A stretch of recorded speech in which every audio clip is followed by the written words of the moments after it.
Lewis class. Well, back to our story. And now we know the little dragon is called Flicker. Let's find out what happens in chapter 9.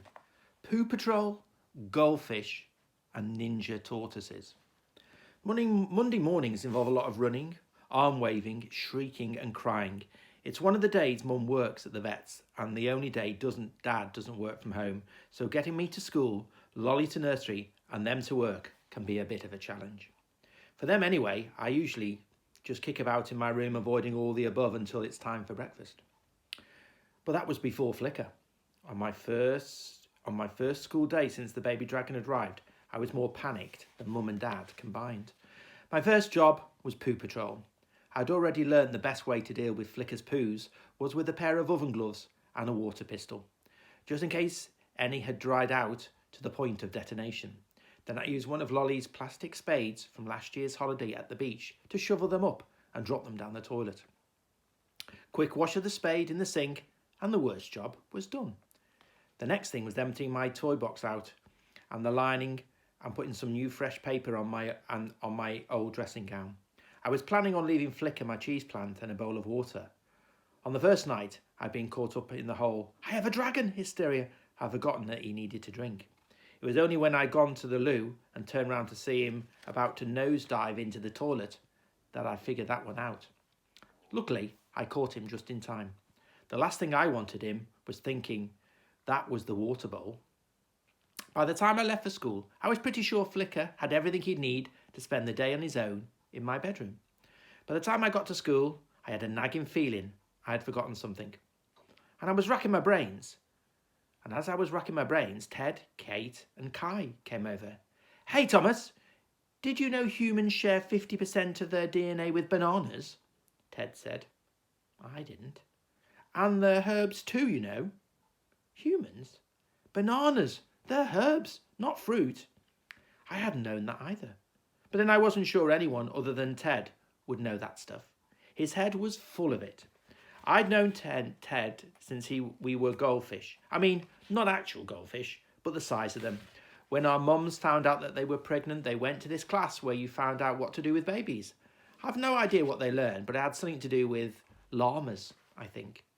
That's where they met, and that's when Ted and I first met, although being squished inside our mums meant our first play dates were a bit limited. We were even due to arrive on the same day, which would have been pretty cool really, as we would have had the same birthday.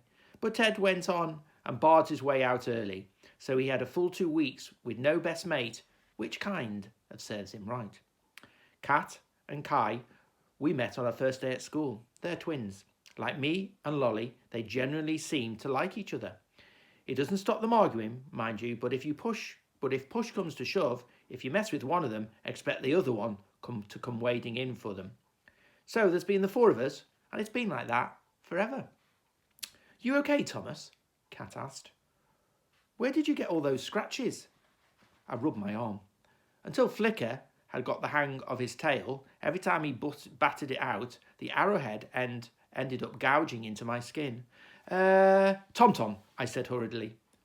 "What about that?" she said, pointing at my hand. I fiddled with the plaster. It was a mild burn from my first Poo Patrol before the oven glove. I'm rubbish at lying. I panic and then my overactive imagination gets involved. For some reason right then, Nana's tortoise, Jacko, popped into my head. Only he was a ninja tortoise with a jetpack. I was just about to blurt out that I'd been attacked by a torpedo tortoise when suddenly I was saved by Mr. Peters ringing the bell. I lunged for the door, just managing to get in front of Liam. "I rule the universe," Saunston. "Oi!" he wailed. "Sir, Thomas just elbowed me." I'd actually brushed his arm with the tip of my littlest finger. But Liam's not one to bother with details. Without hanging about to see it, if Sir was going to call me back, I ducked inside and made for our classroom. Chapter 10. Why should you never keep a dragon in your rucksack? I'm not known for my brilliant conversation in class. Excuse me. In fact, Miss Logan has repeatedly said she wishes there was an Olympic medal for daydreaming because I'd win gold. By the time I'd absently-mindedly glued Admira's sleeve to the table and painted stripes across Seb's left hand, it wasn't just Miss Logan's raising her eyebrow. But I couldn't help it. I couldn't stop thinking about what Flicker was doing and if I'd been right to leave him alone at home. It was then that I noticed Ted's nose wrinkling. He leaned closer. Was he smelling me? I edged away, giving my arm a sniff and scanning my clothes, wondering if I got used to the whiff of dragon poo that I hadn't noticed that had got onto me. Dude, what is with you today? Kai whispered. You've been off the scale. Weird. But before I had the chance to blame my rogue tortoises, Mr. Firth strode into the classroom. Ready for the rounders competition, Miss Logan? He bellowed. We've been looking forward for this all term. I hope you had your class working on their skills after last term's netball fiasco. Miss Logan smiled serenely. I think we're ready for you, Mr. Firth. Oh, I doubt that, Mrs. Logan, but I suppose we must admire your optimism. Of course, my lot depend on the ability more than wishful thinking. Anyway, the match has been scheduled for 2 p.m. I'll be taking Lightning class out for a warm-up beforehand. You're welcome to join us if you don't think you'll scare the opposition. From the look he gave us, as he said the word opposition, it was clear that he didn't think we qualified as much as a serious threat. He didn't throw back his head like some dastardly villain and scoff outright, but we all knew Mr. Firth thought his class were going to wipe the floor with us. And even Miss Logan didn't look quite so serene after he left. I could tell Kate, Kat and Kai wanted to quiz me properly when we were on our way out of class, so I hung on behind, pretending I'd lost my pen under the table. Part of me would have liked to have told them everything, but another part wanted me to keep Flicker all to myself. I'd never had anyone at school as cool as Flicker before, and I wasn't sure I was ready to share him. Well, not yet. But I was beginning to realise that with my horrible lying skills, keeping a secret might not be as easy as I thought. The exploding poo didn't help either. It happened while we were getting into our PE kits. I lifted my shorts and my heart sank. There were dark scorch marks across my bum. But it was the smell that everyone else noticed first. One of Flicker's dried up poos had exploded, covering every inch in the bag. Liam screwed up his nose. Miss, something smells. He looked at my direction. And I think it might be coming from over there. Everyone turned and looked at me. It was one of those times you wished you had a pop-up black hole in your pocket ready to swallow you up. I think Thomas has had an accident, miss, he said, pretending to whisper behind his hand, but actually saying it out loud, enough for Class 3 to hear. Class 3 were 2 doors away. Liam was just loving it. I looked to Ted and Kai, but even they were backing away.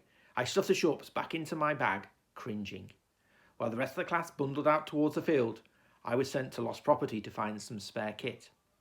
It wouldn't have been so bad if I hadn't had a different surname, but it was like handing Liam a free gift that stuck with me, whiffy liffy, for the rest of my life. On Mondays, Grant had picked me up from school, but when he saw me and asked how my day had been, I just shrugged.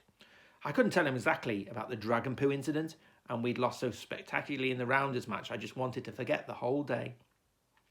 I've been thinking about the garden, Grandad said. We need to work out what's going where. Got to get the right conditions for each plant, or they won't thrive. What do you say? Fancy coming over and help me to plan it out? Can I come tomorrow? I said, thinking of how I really just wanted to get home to Flicker. As we walked on through the park, Grandad started telling me about how he was going to mark out the garden into areas. But I was too distracted to listen properly. I kept thinking about the burst dragon fruits I'd seen under the tree. Had more dragons really hatched? Could there be 6 dragons hiding out in our town? It seemed so unlikely. I mean, with the amount of mess my one little dragon was wreaking, if there was a whole pack of them out there, surely the news would be full of explosions and unexplained fires. People noticed stuff like that, didn't they? The nagging feeling I had during lessons grew even worse the closer I got to home. I started walking more quickly, my brain going over and over everything I'd done that morning, and then it landed on me like a cosmic cowpat. The thing I hadn't done. I grabbed the front door key from Grandad's hand and ran, my panic rising, because the one thing I'd forgotten to do was close my bedroom window. At home, my fingers fumbled with the lock. I raced upstairs and flung open the door to my bedroom. When I looked inside, it wasn't the shreddy curtain or the dragon poo on my computer that I noticed first. It was Flicker, perched on the windowsill at the open window. For 2 days I'd had the coolest pet in the world. 2 days, and now I was about to lose him. I stood frozen to the spot. "Thomas!" Grandad called, coming up the stairs. "You okay? Your pants on fire or something?"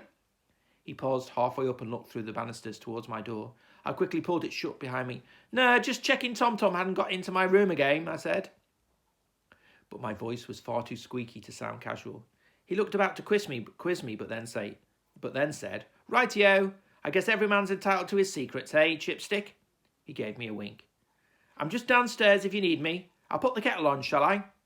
"Yeah, great, thanks. Good idea," I said, already disappearing back into my room. With the bedroom door shut safely, I turned to face the dragon. He was still on the windowsill, staring up at the sky, his tail flicking from side to side. "Flicker!" I whispered desperately. He turned. I reached out a hand towards him, but he launched into the air. For a heart-stopping moment, I watched him soar up and away. I only ever let him fly inside the house. Never sensing freedom, he was going to simply fly away and leave me. I raced over to the window. My eyes looked on the little shape flitting around among the leaves of the trees at the end of the garden. After a few agonizing moments, he fluttered towards the tree in the next door's garden, the one nearest my window.